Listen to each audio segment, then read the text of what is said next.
Now, why do we have religion in the first place? Why are we having this discussion? Why does Frank feel the need to talk in this way? Because we are pattern-seeking mammals. It's part of our evolution. We look for patterns. We're designed to look for them. And if we can't find a good explanation, we'll come up with a bad one, rather than none at all. Most people would rather have a conspiracy theory than no theory. It's very observable that. There's a lot of junk science around before good science arrives. Before we have astronomy, we have astrology. Before we have chemistry, we have alchemy. All of these things are derivatives of religion, because in a very sinister verse of the Bible that used to upset me when I was being forced to listen to it as a little boy, it says, "Seek and ye shall find." Yes, that's exactly right. Seek and you will find. Seek for an explanation of volcanic eruptions when you're living in a primitive society, and you will think they're probably a visitation from an angry deity. And if you're told you can postpone the next eruption by throwing a few live babies into the lava down the crater, that's what you'll do. Religion has just started. Religion has just begun. Why do some people get the plague and others not? Because they're sinful. Where's the plague coming from in the first place? It's a punishment from God, and or, in early Christian society, the Jews have poisoned the wells. So we'll go and get them. Again. Because we already hate them because they killed our Redeemer. They committed deicide. All of them did. All of them. No one's exempt. Indeed, if you have to be a Christian, it's an article of their faith that we were all present at Calvary. We all drove in the nails, the Jews particularly so. And we all have to expiate this guilt for a crime that may or may not have been committed, but if it was committed before we were born. What is this? Even if we had multiple contemporaneous claims of the miracles of Jesus, this would not be good enough, because miracle stories abound even in the 21st century. The devotees of the South Indian guru Satya Sai Baba ascribe all of the miracles of Jesus to him. He reads minds, he foretells the future, he raises the dead, he was born of a virgin. Okay, Satya Sai Baba is not a fringe figure. You might not have heard of him, but they had a birthday party for him a few years ago, and 1 million people showed up. There are vast numbers of people who think he's a living God. Okay, so Christianity is predicated on the claim that miracle stories, exactly of the kind that today surround a person like Satya Sai Baba, become especially credible when you place them in the pre-scientific religious context of the first century Roman Empire, decades after their supposed occurrence, as attested to by copies of copies of copies of ancient Greek and largely discrepant manuscripts. We have Satya Sai Baba's miracle stories attested to by thousands upon thousands of living eyewitnesses, and they don't even merit an hour on cable television. And yet you put a few miracle stories in an ancient book, and half the people on earth think it a legitimate project to organize their lives around them. Does anyone else see a problem with that? Isn't it a remarkable coincidence? Almost everyone has the same religion as their parents. It always just happens to be the right religion. Religions run in families. If we'd been brought up in ancient Greece, we'd all be worshipping Zeus and Apollo. If we'd been born Vikings, we'd be worshipping Wotan and Thor. How does this come about? Well, of course, through childhood indoctrination. One by one, those ancient belief systems have vanished from the face of the earth, and we seem to get on just fine without them. Zeus with his thunderbolts, Apollo, Wotan, Thor with his hammer, Baal, Mithras, and Amun-Ra, all were once worshipped as gods. People believed in them, prayed to them, sacrificed to them. Children were brought up with them, told of their existence as a matter of undoubted fact. But nowadays, everybody agrees that, no matter how sincere those believers undoubtedly were, they were deluded. Every one of those gods was a delusion, and so were countless other gods that human tribes have sincerely believed in all around the world.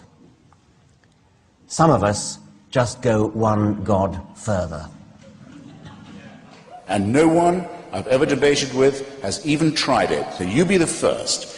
You find me a state or a society that threw off theocracy and threw off religion and said we adopt the teachings of Lucretius and Democritus and Galileo and Spinoza and Darwin and Russell and Jefferson and Thomas Paine. And we make those what we teach our children. We make that scientific and rational humanism our teaching. And you find me the state that did that and fell into tyranny and slavery and famine and torture, and then we'll be on a level playing field. As it is, all you've done is show that the idea of worship and the idea of credulity and the idea of servility and slavery to religion is a bad idea in the first place.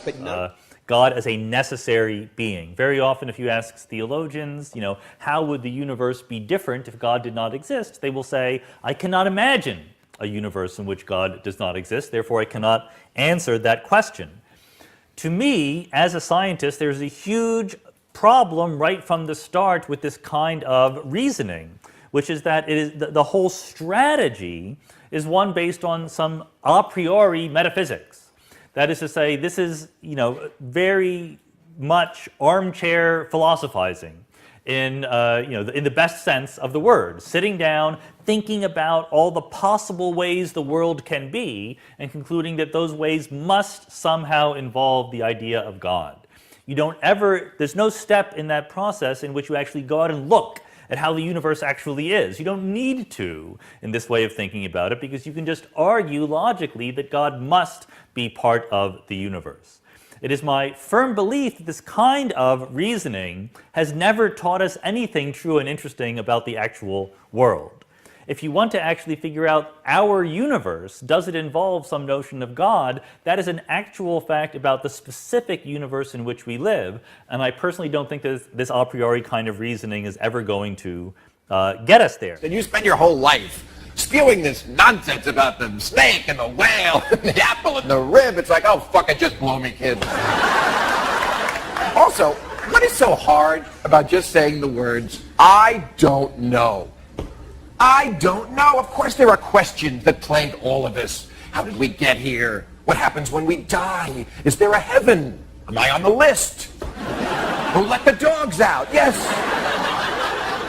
But why would you believe what some other human being whose brain, I promise you, is no bigger or better than yours when he tells you he knows what happens when you die? Don't masturbate now. You won't get to hang out with Jesus in heaven. How do I know? I've got a pointy hat. I've got a hat and a robe, and I have smoke and a wand. It's so gay, the whole church. But they just come out of the closet, really, every Sunday it's such a pageant with the costumes and the wands and the goblets and the smoke and the kneeling down in front of another man with your mouth open. Are our religions corrupt? Yes, of course they are. But once again, I have to say, their religions, even worse. Even worse. I mean, that thing about the 72 virgins, that's the lowest. Promising pussy in the afterlife is the lowest thing I've ever heard in my life. It would be presumptuous of me to say there's no purpose to the universe, because I can't prove that. I can't prove there's no God. I can't say definitively there's no God. And if science tells us that there's no objective meaning to the universe, no purpose or meaning, does that make our lives purposeless and meaningless? Absolutely not. Quite the contrary. It means the purpose and meaning in our lives is what we make. It makes what we do more important. It makes the compassion we show others more important. We're not being told what to do by some cosmic Saddam Hussein, who, by the way, in many religions doesn't just condemn you to torture for while you're alive, but for all eternity. You do it because we derive meaning and, in fact, the recognition, not from religion that all humans have equal dignity, but from science, that we're all a common species.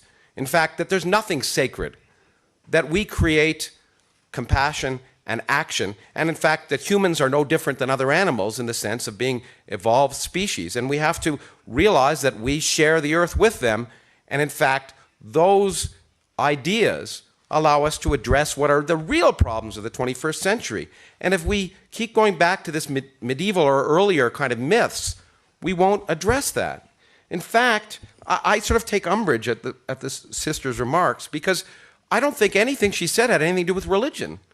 She said understanding dignity, treating people with compassion, and then what people of religion do is they usurp that. They say, if you're not religious, you can't have any of that. But all of those ideas come from a rational view of who we are and how we should relate to others. The best example of tolerance and across cultures that I can think of is nearby here in Geneva at the Large Hadron Collider. There is a machine that's built by people from 100 different countries, speaking a dozen different languages with many different religions and cultures, building these devices that have to work to a millionth of a meter. And it works because science brings people together. Science tells us that we are a common species and we can work together to make the world a better place. Well, one line that certainly should not be crossed ever is the line of violence, and neither I nor any of my atheist colleagues ever do that. I think it's right to attack religion. I think it's right to attack any false beliefs, but also always to do it on intellectual grounds, always to do it using argument and evidence rather than insult. You may hurt people because they identify with their religion, which is a very unfortunate thing. I mean, you are not your religion. You are your own person. You are you. I don't mind at all if it's simply their religion that causes them to be hurt. I would never hurt somebody by saying you've got an ugly face or something like that, but saying your religion is absurd, I'm quite happy to say that. Well, nothing lies beyond. That never changed? Well, of course not. Why ever should it? I mean, I consider mortality from time to time. I expect we all do, but certainly nothing lies beyond. The Church of England urged people to pray for you. Did you appreciate that, or did you think it was a waste of time? When my colleague Daniel Dennett, the philosopher, was very ill with heart problems, he was told that people were praying for him. So he said, and did you also sacrifice a goat? So a waste of time, or still a good token, a good gesture of kindness? I think any gesture of kindness is to be welcomed, yes.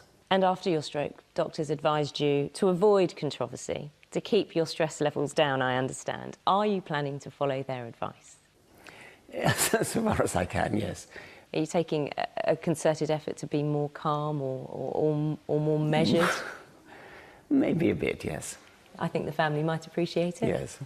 In a free country, which at least we believe, we tell ourselves we live in a free country, I don't care what you believe. You believe whatever you want.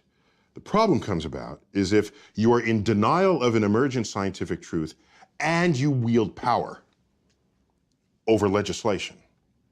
That's a recipe for disaster. The person on the street doesn't care about climate change or doesn't, maybe we'll have a conversation, but I'm not going to lose sleep over that.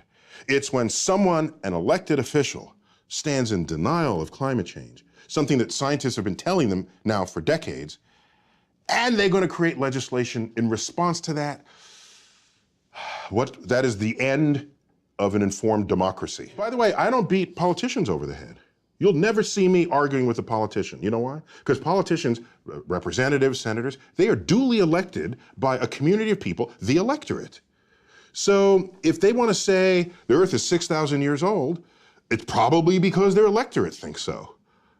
And so as an educator, my task is to educate the electorate so that they could then vote people into office who can make sensible legislative decisions that can affect us all and not derive from their personal, private belief system. I love America. I am just embarrassed that it has been taken over by people like evangelicals, by people who do not believe in science and rationality. It is the 21st century, and I'll tell you, my friend, the future does not belong to the evangelicals. The future does not belong to religion. That's another reason why religion disgusts me, because it is arrogance parading as humility. There is nothing humble about somebody getting up there and saying, thank you, God, for this award. What they're really saying is, thank you, God, for making me so wonderful and so talented.